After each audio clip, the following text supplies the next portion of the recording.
This gem comes from an era where every game was obnoxiously hip-hop. And you know what?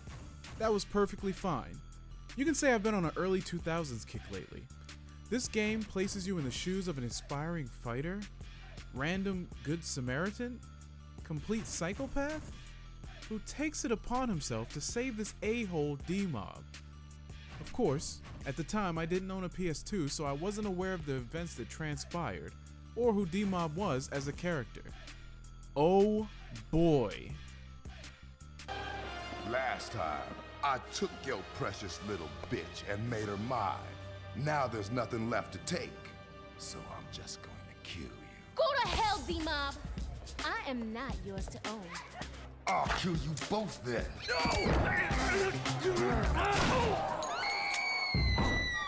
Why my character found it necessary to keep this maniac from getting locked up, I'll never know. So you save him, his crew takes you in, but he needs to know if you can carry your own weight in a fight. This game allows you to choose a fighting style first. You start with some light sparring that ends with you murdering your opponent.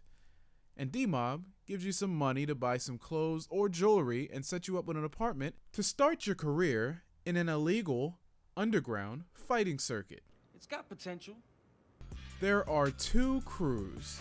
Your crew, aka D-Mob's crew, and the menacing Crow played by Snoop Dogg and his crew. The main goal of each crew is to earn respect by taking over territory. How do you take over territory? By stomping your opponent's brains out.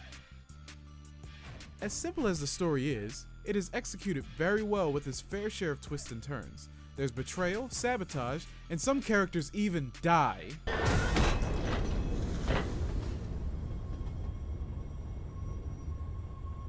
No spoilers though. Shut your mouth. The character customization in itself is pretty appealing. You create your character's base appearance by editing his mugshot and police file. Here, you can change the height, weight, skin color, everything. The system is pretty basic, but it works well enough. One thing you don't see too often in games is the ability to also choose your character's voice. I think it's an underrated feature. Come on, man. Let's bounce. Come on, man. Let's bounce. Come on, man. Let's bounce. After you win fights throughout the story, Game over. That's why I'm the champ, bitch. you earn money to spend on things you don't need in real life, but here in Def Jam Fight for New York, you have a charisma meter. There is a shopping district where you can purchase tattoos, a new hairstyle, some new threads, and jewelry from this absolute madman, Jacob the Jeweler. Syndicate Urban Streetwear. Sus? This is where the amount of bling you wear affects your fights because there's a crowd of spectators, and the higher your charisma meter is, the more they are inclined to help you and not grab you, or help your opponent to absolutely destroy you. If you're not a big fan of bling, winning fights can also accumulate charisma. From the footage alone, you can probably tell I spent a good chunk of my playthrough in the clothing store. I have to say, for the year that this was released, some of the styles still hold up today. Some styles you won't find me dead in. Let's get to the part that matters, the fighting. As I stated before, there are 5 fighting styles to choose from, and you can choose up to 3 for your character. When you combine styles, the overall way your character fights and performs moves changes. Trying out different combinations of styles over multiple playthroughs really adds to the replay value. Oh yeah, the story mode is extremely short. It's roughly about 4 or 5 hours. The fight mechanics aren't like your typical fighting game.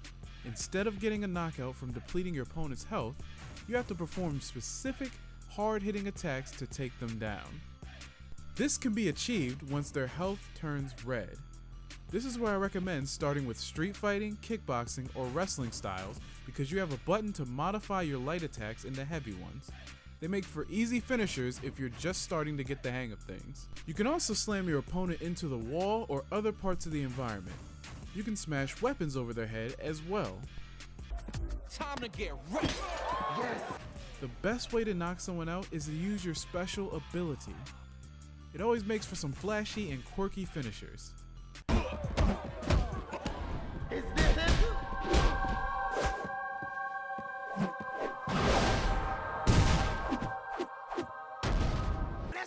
champ, bitch!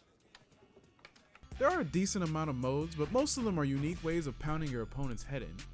I really like the special arenas where you can use the environment to execute your opponent Mortal Kombat style. With all of this going on, I haven't seen one legitimate cop show up. Like, do these guys even serve a purpose after the first few minutes of the game? New York City in the 2000s was a lawless town. Why is no one investigating this? I was playing on hard difficulty, so my least favorite matches to play were the team matches. My partner was getting annihilated, and I was left to fend off 2 dudes on my own. Felt like my DMs if I switched my gender preference on Tinder. You cannot fight 2 characters at once and live to tell the tale. It's actually kind of painful to watch. Oh no, he got me locked in a combo! I got beat by a dude who's not even wearing shoes.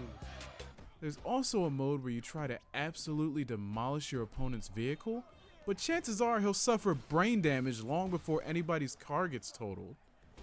There's a Ring of Fire match, a subway match, and a window match where you use your special in another way to finish your opponent. Makes for a great cinematic, but also means that you've killed someone in a public area. Someone had to see what just happened. Seriously. No one saw that? Anyway, recently, Def Jam has been playing with our emotions on Twitter and other social media websites, and it's been more than one occasion. But if they ever decided to revisit this series, I would be all in. And no, there were no sequels to Fight for New York. Sadly, such a tragedy. So sorry to hear. Please like and subscribe. Also check out my Patreon. I stream on Twitch every single week and the link is in the description. Thank you for watching my video and I will see you on the next review.